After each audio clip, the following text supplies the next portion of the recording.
반짝반짝 빛나는 책무님 951차를 시작하겠습니다. 네, 950일입니다. 네, 오늘 성공은 당신 거 224페이지고요. 위에서 어, 10번째 줄입니다. 그렇죠? 근데 그 위에 단면만 보면 거기서부터 할게요. 네. 단면만 보면 인간의 품위를 훼손해 거기서 이익을 얻는 것으로 보이는 사람들이 당장은 좋아 보일 수도 있습니다. 하지만 그들이 삶에서 겪을 장기 변화를 자세히 연구해 보면 그 엄청난 손상에 충격을 받고 아연해질 것입니다. 어떤 것을 정복하려면 그것과 싸워야 할까요? 아닙니다. 어떤 것을 정복하려면 성장해서 그것에서 벗어나야 됩니다. 어떤 것을 정복하기 위해서 성장해서 그것에서 벗어나야 됩니다. 성장해서. 그 저번 주 수요일 날 이제 수업을 이제 다시 들었거든요. 저번 주에 체면에 대해서 얘기를 해 주셨단 말이에요. 근데 저는 참 선생님 말씀을 소리는 정말 잘 듣는데 그걸 이해하는데 시간이 걸리는 거예요. 그래서 저는 요새 그 얘기도 해 주신단 말이에요. 저항에 대한 얘기도 해 주시거든요. 전에 그러셨어요. 사장님이 싱가포르 방을 만드는 순간 그들이 "싱가포르 간다."라고 하는 순간 "저항이 있을 거야." 이러시는 거예요. 그럼 그 말씀에 제가 순간 저항이 드는 거예요. '왜 내가 만드는데 저항이 드는 거야?' 이러는 거 있잖아요. '내가 왜 만드는데 아니면 왜 간다는데 왜 저항이 드는 거야?' 하면서 그 말씀 하나도 이해를 못 하는 거예요. 이해를 못 했던 거예요 제가. 그래 가지고 이해를 못 해서 그 왜 싱가포르 간다고 하는 순간 저항이 들지 인제 그게 이해가 안 됐었던 부분이 인제 요새 계속 하여튼 저번 주도 그렇고 뭐 수영하는 거 비교하고 저번 주에는 이제 달리기 하는 거를 인제 비교를 해 주셨단 말이에요. 그래서 됐는데 어쨌든 달리기를 하기로 했으면 딱 섰을 때는 뭐예요? 아무 저항이 없는 거예요. 그 달리기를 하려고 하는 순간부터 벌써 저항이 생기면서 달리면서 그 바람의 저항이 생기잖아요. 그러니까 뭔가를 하기 시작할 때는 반드시 그 저항이라는 물결이든 바람이든 뭔가 이게 '저항이 있구나.'라는 거를 '어 진짜네. 실제 그러네.' 이제 그거를 이해하는 데 그렇게 그냥 그런가 보다. 저항이 있는가 보다. 그냥 외워서 그냥 외워 가지고 '아 욕망이면 저항이야. 인제 욕망이 있으면 저항이야.'라고 하면서 저항이라는 것을 그냥 앵무새같이 그동안 10년 넘게 들어 놓으니까 앵무새같이 하는데 이 저항이 뭔지에 대한 막 그런 느낌들을 다시 받는 거예요. 그래서 이게 뭘 하려고 하는 그 순간에 그냥 "저항이 있어서 빨리 내려놔라." 하시는 말씀을 더 와닿는 거죠. 그래서 이게 그래서 체면이 걸렸다는 거죠. 이미 체면이 걸려 있다. 엄마한테 어릴 때 체면이 걸려 있잖아요. 엄마라는 위대한 존재는 이 한 영혼을 한 인간을 만들어내는데 엄청난 체면을 걸어서 그 한 존재를 그러니까 탄생이 돼서 만들어져 가는 게 엄청난 거예요. 탄생된 것도 대단한 거지만 만들어 가는 것도 그걸 모르고 그 영혼을 그냥 만들었으니 모르고 만드는 게 너무 많은 거죠. 그냥 나도 모르게 엄마한테 체면이 당해서 나도 체면당한 것을 아이한테 그냥 체면을 또 거는 거죠. 그냥 행동하는 거 그대로 따라서 하는 거예요. 따라서. 그대로 따라하는구나. 그대로 따라하는 거예요. 야 웃기더라고요. 어제는 딸이 그 영상을 하나 보냈는데 얘가 저희가 잘 쓰는 그 하늘 색깔 머리띠 헤어밴드가 있어요. 그거를 하고 막 돌아다니는 거예요 방에서 집에서. "저 왜 저렇게 하고 돌아다니?" 지가 해 달라고 그랬대요. 엄마가 그걸 하고 있는 걸 보니까 지도 하는 거예요. 그러니까 머리띠를 하고 다니는 거예요. 팩할 때 마사지할 때 쓰는 그 회사에서 나오는 하늘색 그 헤어밴드 있잖아요. 앞에 이렇게 리본 있는 거. 그걸 하고 막 돌아다니는 거예요 이렇게 쓰고. 그 뭐더라 일하는 사람들이 옛날에 일하는 사람들이 이렇게 매듯이 삿밥에 때 매듯이 하듯이 있잖아요. 그렇게 메고 돌아다니는 거예요. 그러니까 엄마가 팩할 때 이걸 쓰니까 그 갖다 달라고 그래서 따라하는 거예요. 그러니까 그냥 엄마가 했기 때문에 따라하는 거예요. 그냥 무조건 의미도 없이 모르고 그냥 따라하는 거예요. 그래서 야 이거 진짜 엄마의 그 에너지 마음 하나하나가 엄청 진짜 중요한데 '모르고 사는구나.'라는 거를 참 모르고 '이거를 진짜 많이 알려야 되는구나. 많은 사람들이 깨어나게끔 해야 되는구나.'라는 그런 생각이 엄청 들더라고요. 그래서 그게 벗어날 그러니까 체면이 걸려 있는데 그 "체면이 걸려 있어. 체면 걸려서 그렇게 돼."라고 얘기를 하신단 말이에요. 그러면 오면서 인제 들으면서 '그럼 체면은 언제 풀리는 거야?' 체면 엄마한테 걸려 있는 체면은 언제 풀리는 거야? 있잖아요. 엄마한테 걸려 있는 체면이 있잖아요. 언제 풀리지? 체면이? 그래서 '체면이 풀려야 되는구나.' 그래서 이건 뭐냐면 싸우는 게 어떤 것을 정복하려면 그것을 싸워야 하는 것이 아니라 저항이 있다라는 거예요. 저항이 있지만 그거를 내려놓는 거를 너무 쉽게 순간 내려놓는 거 또 내려놓는 거 순간 내려놓는 거 저항이 오게 무조건 무엇을 하든 저항이 생기게 돼 있다는 거야. 그 저항이 생겨서 잘 못할까 봐 두려움이 있어서 저항이 생기는 거죠. 그래서 무조건 다 내려놓으라는 말씀을 또 쪼금 더 이해를 할 수 있는 그런 거죠. 또 들으면 또 이해가 되고 쪼끔씩 소리로만 들은 게 아니라 소리로 그동안 들었던 거를 이게 인제 이해를 자꾸 인제 하게 더 이해가 가면서 '아 그렇구나.'라는 게 되는 것 같아요. 그래서 어떤 것을 정복하려면 성장해서 그것에서 벗어나야 된다 그랬잖아요. 엄마의 체면에서 벗어나야 되고 내가 지금 움직임으로 해서 뭔가 결정을 하기 시작을 하면서 그냥 저항이 오게 돼 있잖아요. 무조건. 내가 했던 패턴에서 바뀌면은 그냥 저항이 온단 말이에요. 그래서 어떤 것을 정복하려면 성장하려고 그랬어요. 성장하려고 하는 것이 내가 계속 끊임없이 하려고 했던 것에 대한 행동. 그쵸? 행동을 계속해야 되고 생각이 온 거는 내려놓아야 되고 느낌도 안 좋은 거는 내려놓아야 되고 끊임없이 그렇게 해야 되는구나. 그래서 각성. 알아차리고 각성하고 벗어나고 알아차리고 '아 내가 이러고 있네. 알아차렸어요. 아 그러면은 내려놓아서 각성해서 내려놓고 또 벗어나고.' 그거를 진짜 아직 십몇 년 들었다 하지만 십몇 년이니 아이고 강사는 변할 수 있어도 이 무의식의 체면은 10년 갖고 안 되잖아요. 뭔 강사는 강사는 변할 수 있는 것 같아요. 10년 전과 후가 그쵸? 근데 인제 이 체면은 그 이상의 시간이 걸리는 거죠. 그래서 그게 진짜 한 생이 아니라 그전에부터 갖고 왔던 거를 내가 경험하려고 또 경험에서 벗어나려고 왔기 때문에 계속 경험 속에서 벗어나야 돼요. 근원에 씨앗이 있단 말이에요, 두려움이. 그거로 인해서 정서적인 거와 유전적인 거, 이성적인 거, 성공, 돈, 질병 크게 6 가지를 나눠 놓으셨어요, 선생님이요.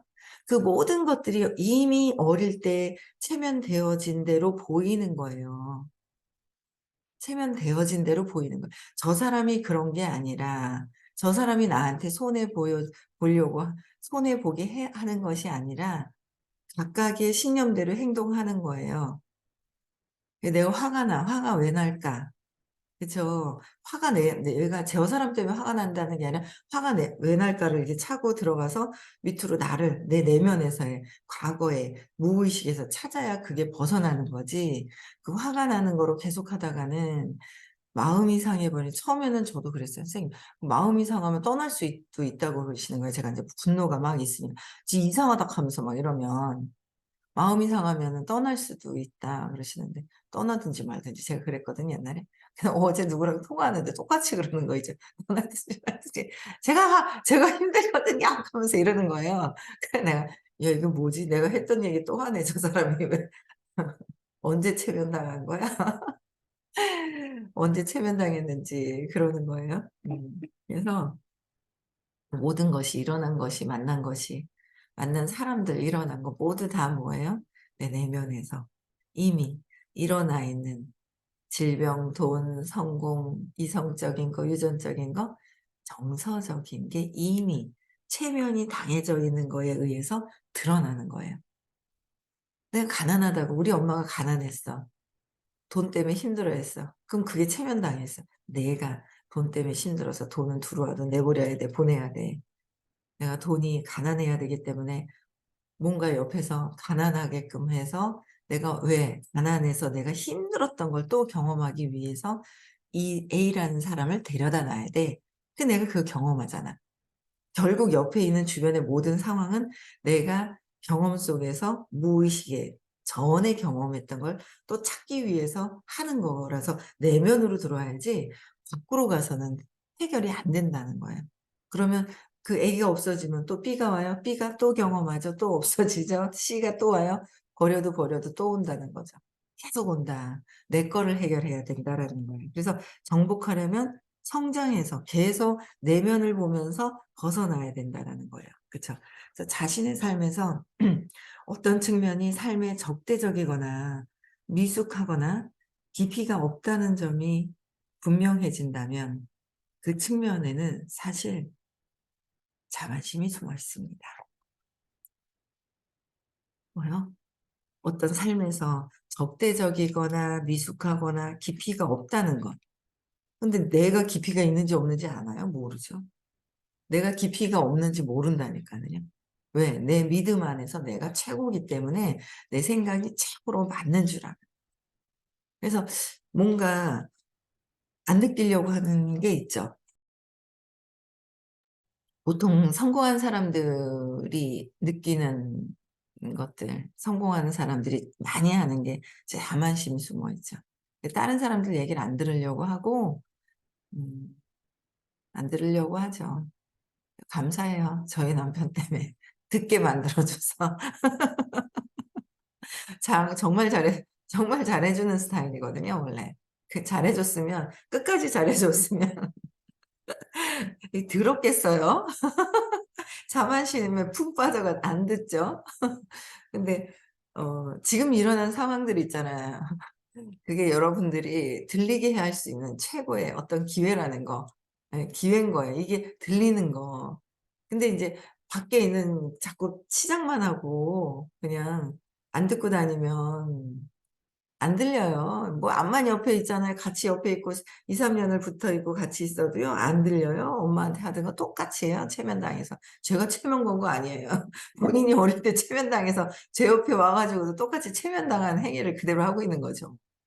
"정신 차려라, 정신 차려라."는 "네." 하고 그냥 넘어가고. 그랬더라고요. 제가 선생님 말씀을 듣긴 소리를 들으면서 진짜 그거를 이해하면서 믿어지는 데까지 걸리는 시간이 있는 거야. 믿는 데 걸리는 게 있다는 거죠. 그러나 6 가지의 그 큰 꽃이 피어 있는데 그 열매가 맺어져 있는데 여기에서 벗어날 수 있게끔 바로 입력할 수 있는 거. 그게 시크릿이잖아요. 대박 아니에요? 대박이잖아요. 대박이에요. 그래서 진짜 바로 그냥 넣어 놓으면 이거 지금 내가 무의식에 들어와 있는 거하고 상관없이 탁 넣어 주는 거 시크릿 너무 대단한 것 같아요. 그쵸? 그래서 그냥 자꾸 안 되는 거를 시크릿 하지 말고 안 될까 봐를 시크릿 하지 말고 내가 진짜 원하는 게 무엇인지를 상상을 하면 어떤 상황이든 행복해지는 거예요. 요새 되게 좋은 것 같아요. 유튜브 찾아보고 막 이 집 저 집 찾아보고 막 있잖아요. 평수 골라보고 막 있잖아요. 저희 신랑 "그게 비싸니까 어쩌고 저쩌고." 이 양반이 왜 이러나 이러면서 이제 모든 걸 계산을 다 하면서 막 하는 거예요. 그래 가지고 그냥 가만히 쳐다보고만 있죠. 뭐 이게 비싸고 여기가 더 싸고 그거는 얼토당토한 게 비싸고 어쩌고 저쩌고 막 인제 그렇게 살아온 거예요. 본인은 그렇게 이제 어릴 때 인제 엄청 가난하게 자라면서 그 모든 것들을 계산으로 해서 막 이렇게 하는 게 이제 세팅이 돼 있는 거예요. 그래 가지고 웃기더라고요. 요새는 좀 이렇게 그 남편하고 같이 있는 시간이 좀 있어 가지고 이렇게 보니까 웃기대요. 모든 게 계산으로 다 때리대요. 질과 양과 계산과 맛을 근데 적당하게 좋을 때는 있어요. 그게 이렇게 보니까 '아 이게 이렇게 돼서 싸게 해야 되는데 아 내가 장볼 때도 좀 너무 과한 비싸게 돈을 썼구나.' 이 사람이 보면 배울 건 있더라고요. 제가 그게 안 돼 있어 가지고. 배울 거는 또 있대요 보니까. 그래서 근데 나의 꿈은 터치하지 마라. 하면서 내가 내 꿈은 내 시크릿은 건드리지 마라. 내가 뭐 건들림 당하지도 않겠지만 예. 그렇더라고요. 그래서 이 자만심 내가 다 안다는 거잖아요. 내가 다 안다는 거예요. 내가 다 아는 기준은 내가 어릴 때 엄마한테 우리 가정 안에서 체면당한 속에서 아는 것이다라는 거죠. 내가 안다는 거가 내가 틀릴 수도 있다. 몇 프로? 99.9% 틀릴 수도 있다라는 걸 받아들이면 내가 발전할 수 있는 기회가 있는 거예요. "내가 맞아요. 다다다다다다다다." 이래 가지고는 기회가 없어요. 다다다다다다 해 갖고 "내가 그래 가지고 화나잖아요. 저 사람 때문에." 막 이러는 거예요. "아 예 알겠어요. 알겠어요." 이 화부터 깔아앉아야 되니까 "아 예 알겠어요." 그리고 제가 더 이상 할 말을 못 하는 거예요. 더 뭐 이렇게 해 드릴 말을 못 하게 되더라고요. 그래서 그런 측면에 사랑이나 호의가 전혀 없음을 깨닫게 되면 자만심이 가득 있을 때는 나는 자만심이 있는지 나는 모르잖아요. "나는 너를 위해서 진짜 최선을 다했어. 최선을 다했어." 막 얘기를 하잖아요. "나는 너를 위해서 최선을 다했고 나는 조건 없는 사랑이었고." 막 얘기를 한단 말이에요. 그러나 자만심이 숨어 있는 거를 깔고 했기 때문에 내가 최고로 다 많이 안다고를 깔아 놓고 있는 거는 내 신념대로 하고 있는 것이라서. 신념대로 하고 있는 거예요. 그렇잖아요. 신념대로 하고 있는 것이라서 어떻게 해요? 그 사람이나 호의가 전혀 없음을 깨닫게 되면 호의가 있는 것이 뭐예요? 그 신념대로 내 믿음대로 하고 있는 것이지 그들에게 대한 호의가 아니라는 것을 알겠는 거예요. 그래서 각성해야 돼요. 각성하는 거. 그래서 신념이 제대로 재맥락되지 않으면 자꾸 신념대로 하는 거예요. 그게. 그래서 우리는 그에 대해 죄책감을 느끼거나 자책하거나 개혁가가 되어야 할까요? 아닙니다. 그 해결책은 성숙하고 지혜로워지는 것입니다. 성숙하고 지혜로워지는 것. 지혜로워지는 거는 뭐예요? 지식과 플러스 경험을 했을 때 지혜로워지는 것이다. 그러셨어요 그전에. 중간에 하나 더 말씀을 한 번 정도 하나 하신 것 같은데 어떤 옛날부터 오랫동안 들었는 체면당한 건 두 가지입니다. 경험은 해낸 거예요. 근데 지식이 없었는 거예요. 이해가 없었는 거죠. 이게 왜 어떤 원리로 인해서 제가 막 있잖아요. 이렇게 막 그래서 돈을 처음에 막 벌었을 때 했던 행위들이 있어요. 그래서 경험해낸 게 있어요. 그냥 조건 없이 막 저 밑에 7대 8 대까지 그냥 저 사람들을 위해서 안타까워서 또 도와주고 소개한 사람을 보면 또 저 사람이 또 안타까워서 또 도와주고 하다 보니 밑으로 막 이래 갔거든요. 근데 인제 요새 이렇게 보면 도와주다가 밑으로 안 가려고 하는 게 있어요. 가라, 가라. 밑에 더 도와줘야 되잖아요. 또 도와줘야 되는 거야. 저도 배가 부르려니까 안 도와주고 싶은 게 있더라고요. 요것만 하고 '에이 그냥 귀찮아.' 하는 게 있으려고 하더라고요. 근데 그래도 그거를 내려놓고 하려고 해요. 오밤중에도 가고 요새 패턴이 뒤죽박죽 돼 가지고 그 그 '나는 잠을 많이 자야 돼.'에서 많이 벗어났긴 했지만 또 있잖아요. 막 3년 동안 '나는 일찍 자고 일찍 일어나야 돼.' 막 이런 것들이 막 익숙해져 있던 게 막 뒤죽박죽 또 막 이렇게 되는 거예요. 근데 그게 중요하지 않아. 일단은 도와주는 거에 집중적으로 해야 될 것이다라는 생각을 하는 거죠. 그래서 막 이렇게 일단은 열심히 인제 이렇게 뛰는 거예요. 막 스케줄이 막 너무 늦으면 막 골이 빙 빈 것 같아 가지고 안 되고 그래서 조절해서 어쨌든 하는데 이게 지혜롭다라는 거는 경험을 어떤 경험을 했느냐에 따라서 경험과 내가 이 세상의 원리를 이해하는 거 그렇잖아요. 그래서 이해하는 거 원리를 이해하고 경험하는 거 그럴 때 지혜로워지는 거잖아요. 지혜로워지는 것 같아요. 그래서 의식과 자각이 보다 커지면 의식을 하는 거, 자각하는 거 각성하면서 자각보다 커지면 오리사냥이 더 이상 매력을 못 느낍니다. 그쵸? 스키트 사격으로 바꿉니다. 또한 V자 대형으로 하늘을 날며 꽥꽥거리는 새들은 내년에도 살아남아 새끼를 키우려고 애써 남쪽으로 가는 중이라는 사실을 잊지 않을 것입니다. 오리 사냥에 더 이상 매력을 못 느끼는 거는 의식과 자각을 하면 오리 사냥은. 그래서 그냥 이걸 읽으면서 오리 사냥을 나는 저것을 잡아야 돼라고 해서 내 목표만 가지고 잡아서 내가 먹어야 돼라고 해서 목표만 갖고 막 했을 때는 생명을 그냥 죽여버리는 거에 목표가 있는 거잖아요.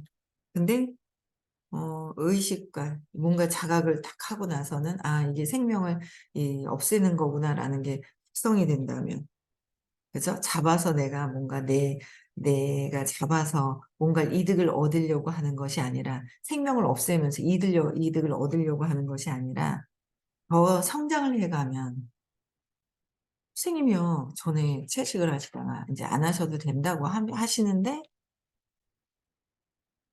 달걀은 금방 못 드시대요. 회도 잘 안 드시는 걸로 알고 있어요. 오래돼서 익힌 거는 드시는데, 근데 이제 드시겠죠. 인제 뭐 언젠가는. 뭐 그거는 정확하게 저는 뭐 여쭤보진 않아서 모르겠는데 달걀도 금방 안 드시는 거예요. 그래서 '왜 안 드시지?' 안 드시더라고요. 근데 뭘 사다가 유정란이라고 그랬더니 "왜 유정란을 샀는가?" 막 그러시는 거야. 그래서 "네?" 하면서 정신이 없어서 유정란은 절대 유정란 안 사요 지금. 뭐 이렇게 그러시더라고요. 뭔지 모르겠는데 막 그러시는 거예요. 그럼 '아 그런구나.' 전에 그러신 적이 있었거든요. 달걀. 그래서 그게 인제 생명체가 있다라는 거잖아요, 유정란이. 생명체가 있는 것. 그래서 '이런 거는 하면 안 되겠구나.' 그러니까 사람들이 모르고 마구 그냥 죽이고 생명체를 막 이렇게 먹고 그러는데, 어쨌든 다 오래돼서 이렇게 쪼금 오래됐다고 그래서 상한 게 아니라 좀 시간이 지난 거는 그냥 이렇게 즐겁게 드시면서 이렇게 먹으면서 음식을 우리가 먹으면서 행복해하면 그게 의식이 올라가는 거라고. 행복해하면서 의식이 올라가고 그 동물도 돼지도 돌아가시면서 그렇잖아요. 맛있게 먹어 주면 의식이 올라가는 거라고. 근데 내가 먹기 위해서 당장 죽이는 어떤 그런 거는 시간을 틈을 이렇게 좀 줘야 되겠다라는 생각이 들더라고요. 그래서 어쨌든 '오리 사냥에 더 이상 매력을 못 느끼게 된다.' 그죠? 그래서 의식이 높으신 분들은 생명체에 대한 어떤 귀함을 볼 때는 이걸 이렇게 생명체를 바로 죽이거나 이렇게 하지 않는 것 같더라고요. 완전히 안 먹거나 그러진 않는데요, 홉킨스 박사님께서도. 그죠? 네. 그래서 그래서 다람쥐 사냥철 이야기를 빠뜨릴 뻔했습니다. 제가 사는 곳에서 멀지 않은 작은 동네에 갔을 때였습니다. 어느 가게 주인에게 물었습니다. "다들 어디 갔습니까?" 오늘부터 다람쥐 사냥철입니다. 저는 다람쥐 사냥철에 대해 들어본 적이 한 번도 없어 깜짝 놀랐습니다. 보아하니 힘자랑하기 좋아하는 근육질 남자들이 죽일 거리가 바닥난 모양이었습니다. 그러니까 힘자랑하기 위해서 몸, 그죠? 힘자랑하기 위해서 좋아하는 근육질 남자들이 죽일 죽일 거리가 바닥이 나서 다람쥐 사냥을 하러 갔대요. 제가 짐작하기에 그들은 곰, 퓨마, 들소, 양, 멧돼지, 고슴도치, 비버, 여우, 야생마, 백조, 오리, 비둘기 등 움직이는 것이라면 죄다 총을 쏴서 죽였습니다. 그리고 이제 다람쥐만 남은 것입니다. 저는 고성능 라이플 총이나 산탄총이 다람쥐에게 발휘할 위력을 생각하고 경악을 금치 못했습니다. 기괴하기 이를 데 없는 상상이 기분 나쁜 농담처럼 저를 엄습했습니다. 상상해 보세요. 조그만 다람쥐가 나뭇가지에 앉아 그 앉은 앞발로 도토리를 붙잡고 오물오물 깨물어 먹고 있는데 이윽고 마초 사냥꾼이 나타납니다. 그는 아마도 어떤 신경증으로 고통받고 있을 것이고 그 신경증이 거기서 두려움에 떨고 있는 조그만 털 뭉치를 총으로 쏴서 터뜨려 버리려고 그를 몰아붙일 것입니다. 이런 사람들이 독수리, 매, 물수리, 울어대는 백조, 라쿤을 다 죽이고 이제 조그만 다람쥐를 학살을 하는 일만 남은 것일까요? 이런 일이 있다는 것이 믿어집니까? 다람쥐들은 모조리 쏴 죽이는 게임이 이젠 게임처럼 끝나고 나면 아마 곧이어 얼룩다람쥐 사냥철이 시작될 것입니다. 그 조그만 털 뭉치들이 그런 고성능 라이플 총에 맞으면 피범벅 말고 남을 것이 있을까요? 집에 가져가 서재 벽을 장식할 전라품조차 남지 않을 것입니다. 벽에 붙여놓은 다람쥐 머리가 상상이 됩니까? 붙여놓고 이러고 싶을 것입니다. 그거 몬테나주에서 싸 죽인 거야. 거기 달아놓으니까 한동안 뿌듯하더라고. 그러니까 나의 심자랑을 하기 위해서 생명을 없애는 거잖아요. 심자랑을. 근데 나의 심자랑을 위해서 없애는데 그러니까 나의 자만심 때문에 내 몸과 마음의 힘을 자랑하기 위해서 물리적인 것을 자만하기 위해서 내적으로는 자만심인데 그걸 모르고 그냥 생명체를 죽이고 있다라는 거예요. 전에 그러시는 거야. 사장님 분노가 없어지지 않아 거기에 튕겨나가는 사람들이 있잖아요. 그러니까 내 의식에 두려움이 없어지지 않으면 이게 뭔가 마음이 나라는 게 아니라 진짜 내 의식 안에서의 두려움이 없어져야 되는 거야. 뭔가 마음에서 생긴 두려움이잖아요. 근데 원래 본체의 의식은 사랑으로 있는 거죠. 본체는 사랑으로 있어요. 그래서 사랑이 회복되어야 많은 사람들과 함께 상처 주고받는 것도 없이 그냥 이제 행복하게 지낼 수 있을 것 같아요. 그쵸? 예. 그래서 오늘도 행복한 하루 보내시고요. 시크릿 많이들 계속 끊임없이 하시고요. 또 6월 10일, 11일 날 2명씩 초대도 좀 한번 해 보시고요. 네. 한 주 또 행복하게 잘 보내시고요. 네. 음성을 해제시켜 주세요.